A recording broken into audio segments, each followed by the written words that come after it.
बताओ ना।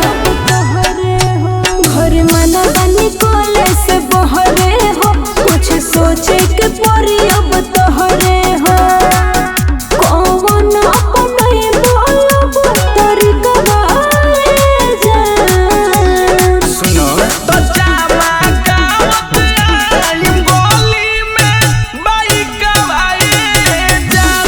तो होई खाती कोई रान के लइका आए जान। अरे जिया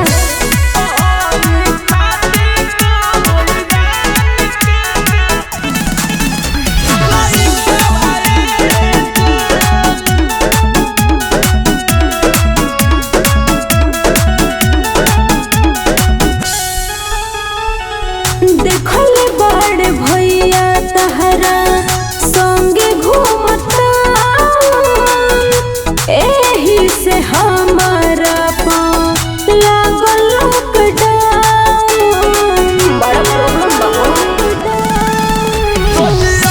में जिंदगी बीती हो, तारा कटा में पया के मारब सीटी हो।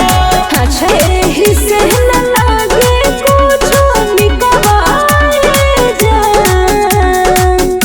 तो जामा गावत आइम गोली में बाइक आए जान। सच तो हो। होई खाती कोई रान के लइका आए जान। अरे हाँ हो।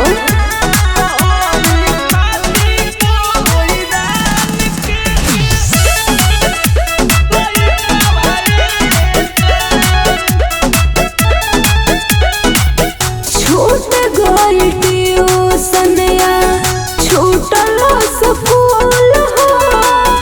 लागता कि प्यार के मुरझाई अब फूल हो। अब तो हम नीली लिखे दिखल।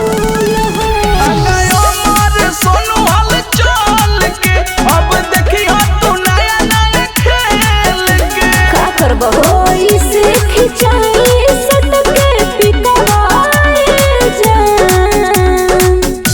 तो जामा गावत आइम गोली में बाइक आए जान। तो होई खाती कोई रान के लइका आए जान। तो जल्दी आवा।